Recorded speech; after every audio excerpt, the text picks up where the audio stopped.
Bom dia a todos, meu nome é Magno Frederico Gomes, hoje é dia 19/6/2020 e na aula de hoje nós vamos fazer primeiro a revisão da aula anterior, em que nós trabalhamos extinção do processo. E na anterior nós trabalhamos, então, além da extinção, a coisa julgada. E aí nós falamos efeitos, limites subjetivos da coisa julgada, e ainda falamos de efeitos endógenos e exógenos. Eu informo a todos vocês que vocês estão gravados e que essa gravação vai ficar disponível no stream do Teams para aqueles alunos que não assistiram a aula de hoje, que não vierem assistir essa aula. Dito isso, na aula passada, então, nós fizemos um estudo do Código de Processo Civil, né? E nesse estudo nós falamos os seguintes artigos.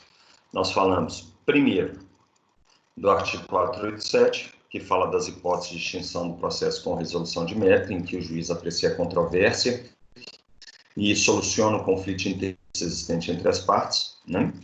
Então, quando ele soluciona, nós temos três hipóteses de solução. Nós temos, primeiro, quando ele julga totalmente procedente, quando ele julga totalmente improcedente o pedido formulado pelo autor da ação ou o pedido reconvencional. E ainda temos a terceira hipótese aqui no inciso 1 do artigo 487, que é quando ele julga parcialmente procedente o pedido do autor ou do réu reconvinte. Falamos, então, que essa decisão do inciso 1 é a solução dada pelo juiz ao conflito de interesses existentes entre as partes.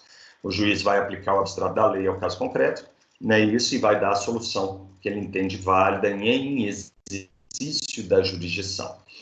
Além disso, nós falamos que ele pode decidir de ofício a requerimento sobre a ocorrência de decadência e prescrição, que aí ele declara uma prejudicial de mérito. Essas prejudiciais estão previstas no Código Civil, né, a partir do artigo 193 seguintes, 198 e seguintes do Código Civil. A decadência está diluída dentro do Código Civil, mas a prescrição está nessa parte do Código Civil. E quando nós falamos de homologação, nós estamos falando de confirmação. E nessa confirmação ele pode, né, analisar as técnicas de autocomposição. Então, ao falarmos dessa homologação do inciso 3, nós temos as três técnicas de autocomposição positivadas no artigo 87. Primeiro, a transição, quando ocorrem recíprocas concessões entre as partes. Segundo, nós temos a submissão, não é isso? A submissão, quando o réu reconhece a procedência do pedido do autor ou o autor reconhece a procedência do pedido reconvencional. Então, isso aqui é a submissão, tá? E nós temos a renúncia à pretensão formulada na ação ou na reconvenção, em que o autor abre mão do seu direito potestativo que ainda está pendente de reconhecimento, né? Então, estamos falando o quê? Que todas essas hipóteses aqui são importantes e nós temos uma ressalva, né? Que na hipótese do parágrafo 1º do artigo 332, a prescrição e decadência não serão reconhecidas sem que antes seja concedida à parte a oportunidade de manifestação, porque os autores podem arguir alguma causa interruptiva ou suspensiva de prescrição. Tá claro? Além disso, nós falamos que o processo de conhecimento em primeiro grau ele termina por sentença. Demos o conceito de sentença, né, que é o ato do juiz de primeiro grau de jurisdição que esgota a jurisdicional do processo de conhecimento ou de execução e incide em uma ou mais hipóteses do artigo 487 ou 485. Falamos, então, que essa sentença está prevista lá no artigo 316 do Código de Processo Civil, né, como causa de término do processo de conhecimento em primeiro grau. E falamos que em grau de processo de execução, ela está prevista no artigo 425, porque aí a execução, a extinção do processo de execução, só produz efeitos quando declarada por sentença, tá claro? E as causas de extinção da execução estão no artigo 924. Falamos ainda do conceito de acórdão, do artigo 204, e acórdão é julgamento colegiado proferido pelos tribunais. E depois que nós falamos isso, nós falamos que na forma do artigo 502 e seguintes, a sentença definitiva, que é aquela que aprecia o mérito da causa, ela produz coisa julgada material, né? E o conceito de coisa julgada material é a autoridade que torna imutável e indiscutível a decisão de mérito, não mais sujeita a recurso. Então, esse é o artigo 502. Falamos que esse artigo 502 é respaldado pela Lei de Introdução às Normas do Direito Brasileiro e é protegido pela Constituição da República, porque fala que nem lei posterior poderá alterar direito adquirido, ato jurídico perfeito e ainda a coisa julgada. Além disso, nós falamos na aula passada, né, os limites objetivos da coisa julgada, né, que alcança a parte dispositiva da decisão. Falamos que as questões prejudiciais podem ser apreciadas pelo juiz de matéria incidente para ampliar os limites subjetivos da coisa julgada material, né? E falamos ainda que o artigo 504 determina que não faz coisa julgada a fundamentação do juiz, né, e a verdade dos fatos estabelecidos na sentença. Além disso, falamos que, uma vez havendo coisa julgada material, a regra geral é que não é possível reapreciar aquelas matérias que foram decididas pelo juiz, ressalvadas aquelas hipóteses de relação jurídica continuativa, né, do inciso 1 do artigo 505, né, que são aquelas que, após a coisa julgada material, há alteração da situação fática. E aí é possível ajuizar outra ação para revisar aquela decisão anterior. Exemplo da revisional de alimentos, exoneração de alimentos, da modificação de guarda, da modificação de direito de visitas, tem vários elementos. Falamos dos limites subjetivos da coisa julgada, e a regra geral é que ela não prejudica terceiros, mas somente as partes do processo, autor e réu. Né? E falamos o seguinte, que essa o artigo 507 é a preclusão máxima alcançada pela coisa julgada. Né? Então, você não pode mais discutir no processo as questões já decididas, né, quando já tiver operada a preclusão. E aí, na aula passada, eu dei os conceitos de preclusão para vocês. Falei o que era preclusão temporal, em virtude do recurso do prazo. Falamos da preclusão lógica pela prática de ato incompatível com o outro. Falamos da preclusão consumativa pela efetiva e anterior prática do mesmo ato. E, finalmente, falamos da preclusão projudicato, que alcança os atos do juiz uma vez publicada a decisão. Né? Falamos, então, que preclusão é a perda do direito de praticar um ato processual. E, uma vez ocorrida a coisa julgada, e consideração deduzidas e repelidas todas as alegações e defesas que a parte poderia opor, tanto no acolhimento quanto à rejeição do pedido. Então, isso é coisa julgada. Tá claro, senhores? E depois de falar dessas hipóteses de coisa julgada material, nós falamos que a coisa julgada material ela impede o prosseguimento do processo na mesma relação jurídica processual, e isso é o que nós chamamos de efeito endógeno, né? E ela impede também o ajuizamento de nova e idêntica demanda. Então, nós falamos que possui efeito endógeno e exógeno. Exógeno é em nova relação jurídica processual. E depois disso, nós entramos nas hipóteses de extinção do processo sem resolução de mérito, porque não são as regras gerais. A regra geral é a coisa julgada material, porque a decisão ela tem a regra da primazia da decisão de mérito derivada da teoria do formalismo valorativo.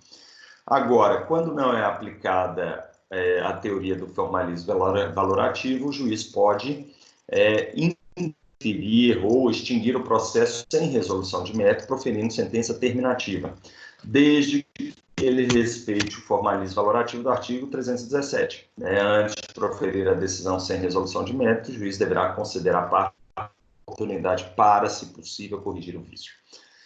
Então, e se não houver a correção desse vício, e isso também está demonstrado no artigo 352, verificando a existência de irregularidades ou vícios sanáveis, o juiz suspende o processo, por um período de 30 dias e determina a correção. Se não forem corrigidos, aí sim o juiz extingue o processo sem resolução de mérito. E esse é o artigo 485. Então, as hipóteses extinção do processo sem resolução de mérito estão aqui, e eu já falei de todas elas para vocês, mas vamos lá. Indeferimento da inicial. Antes de falar disso, nós falamos que essas sentenças terminativas, uma vez passado o prazo de recurso, ela faz coisa julgada formal, E aí aplica-se o artigo 486, porque o pronunciamento judicial que não resolveu o mérito não impede que a parte proponha de novo a ação, desde que ele corrija o vício que ensejou a extinção daquele processo. Isso mostra para vocês, senhores, o seguinte, que a coisa julgada formal só produz efeitos endógenos na mesma relação jurídica processual. Não possui efeitos exógenos porque não impede o ajuizamento de nova idêntica demanda.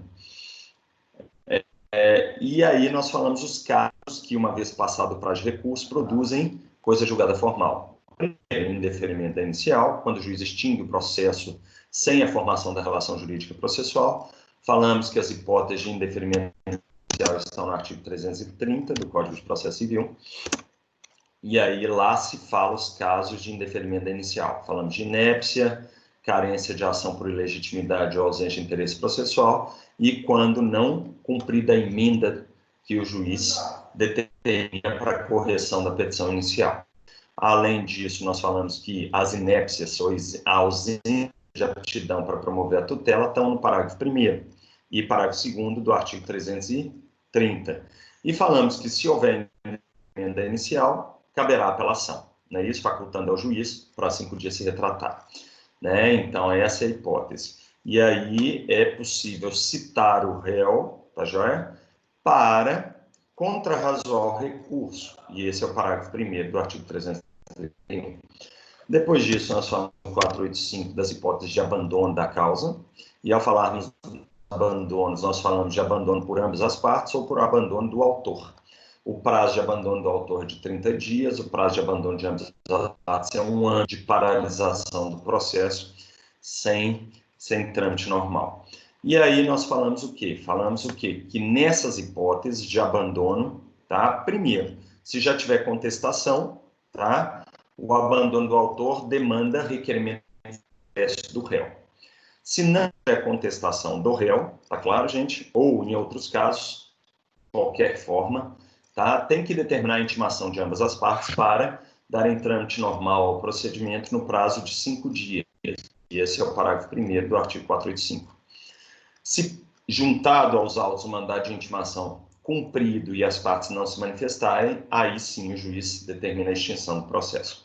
Atenção, no caso de abandono do autor e havendo contestação do réu, o autor é condenado ao pagamento das custas processuais integrais da lide e ainda ao pagamento dos honorários do advogado do réu. Agora, se for abandono de ambas as partes, haverá o quê? Rateio das custas processuais entre autor e réu. Além disso, nós falamos do inciso 3, não, já falamos do inciso 4, que fala da ausência de verificação de pressupostos processuais de constituição e desenvolvimento regular do procedimento, né? E aí, ao falarmos disso, nós falamos daquela subdivisão de pressupostos processuais de existência, que é órgão munido de jurisdição, citação e pedido do autor. Falamos ainda de pressupostos processuais positivos ou de validade, que é a citação válida, competência para decidir, competência absoluta para decidir, ausência de impedimento, ou seja, todas aquelas causas que geram nulidades processuais absolutas, né? Finalmente, falamos ainda dos pressupostos de mera regularidade, que são aqueles que geram nulidades processuais relativas, e aí nós falamos de suspeição de juiz, falamos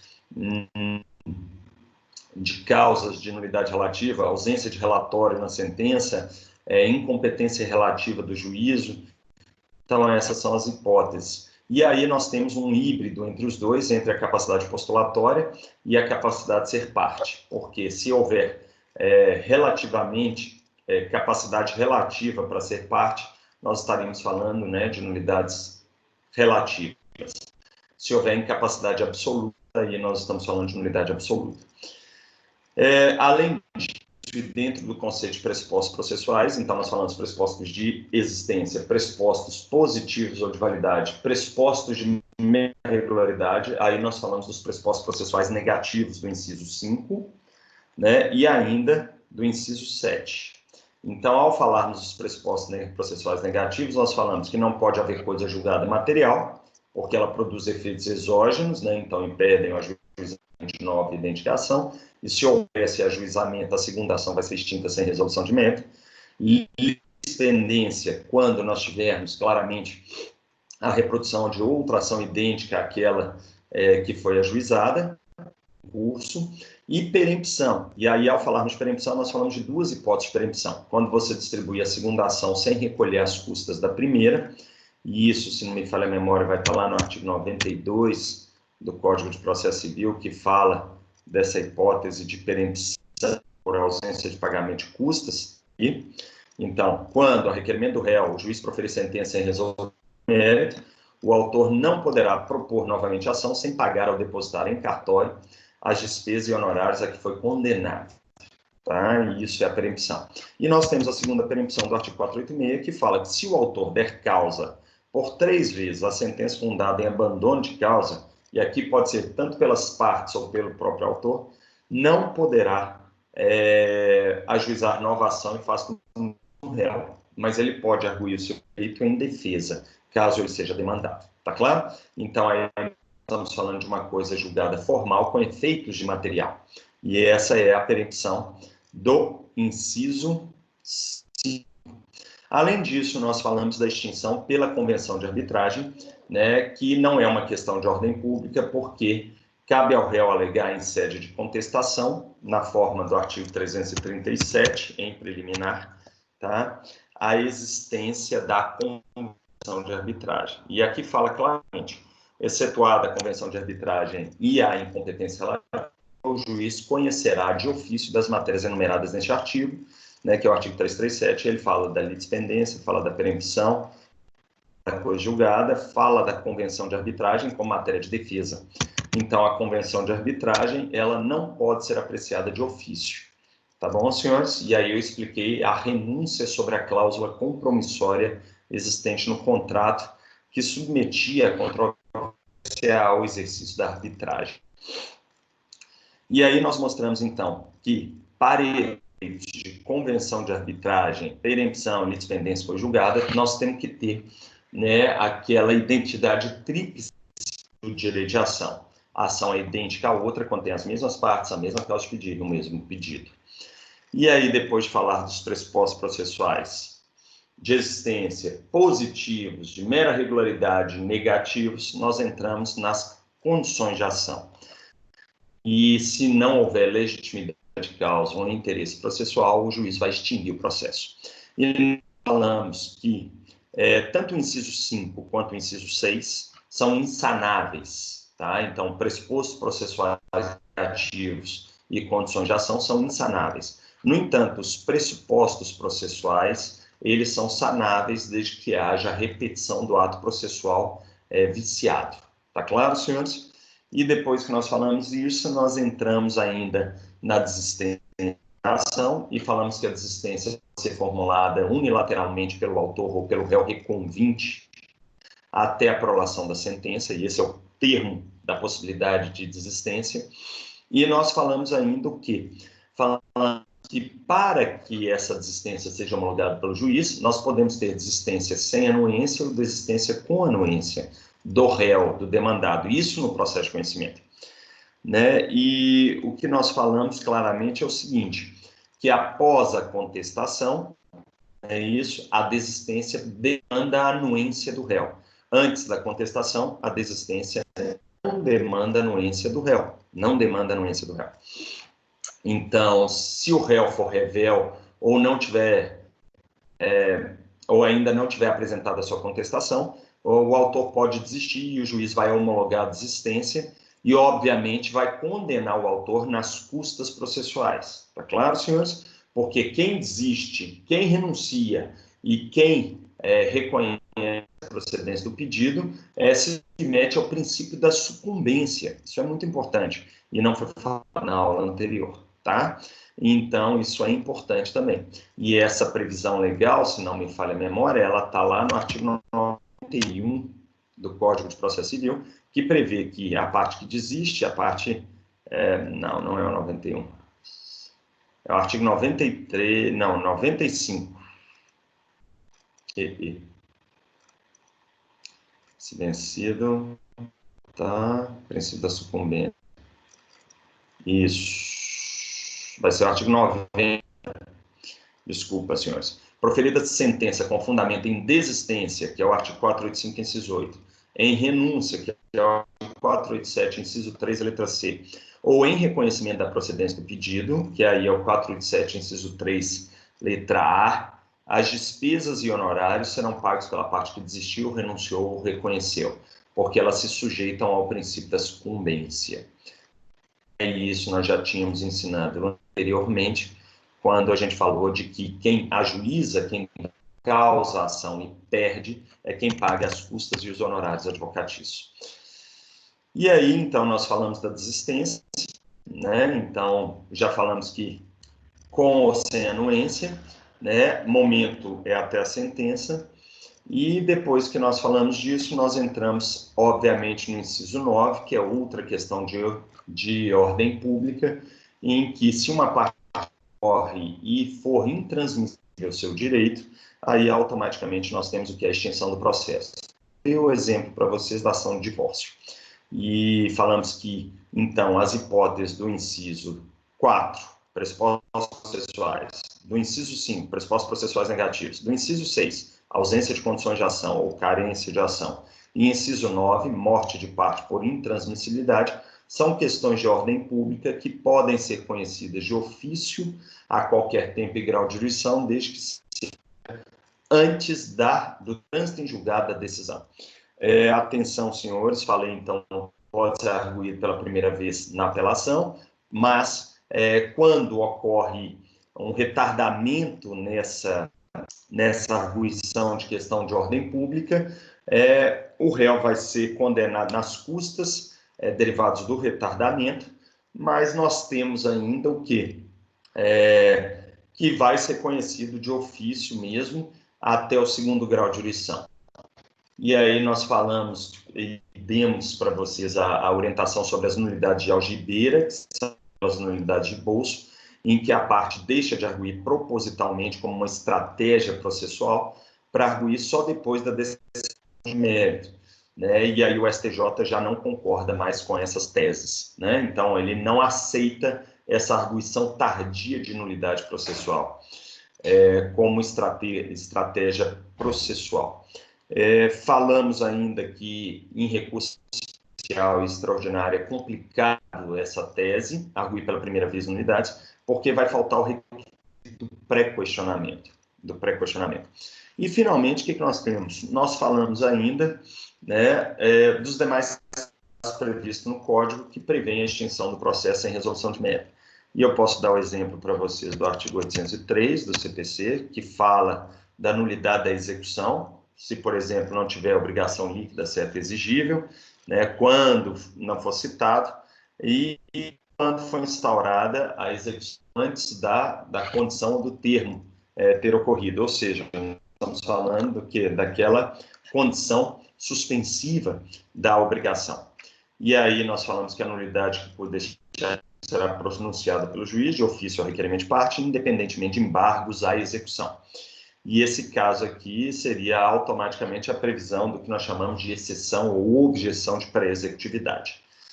Né? E dito isso, nós voltamos no artigo 485 e lá no artigo 485 do Código de Processo Civil, nós demonstramos que todas as hipóteses de extinção em resolução de mérito autorizam a interposição de apelação por qualquer das partes, né? Obviamente, aquele que tiver interesse recursal. E o juiz, uma vez interposta a apelação, poderá se retratar da decisão, utilizando-se em aplicação subsidiária a hipótese do artigo 331, que fala da apelação contra a sentença de indeferimento inicial. Bem, senhores, essa foi a nossa aula passada. Muita matéria, bastante coisa. E eu peço a todos que se cuidem durante o período de isolamento. Agora é um momento perigoso, né? Então, quem não pegou mesmo o coronavírus, é a hora de descuidar do isolamento.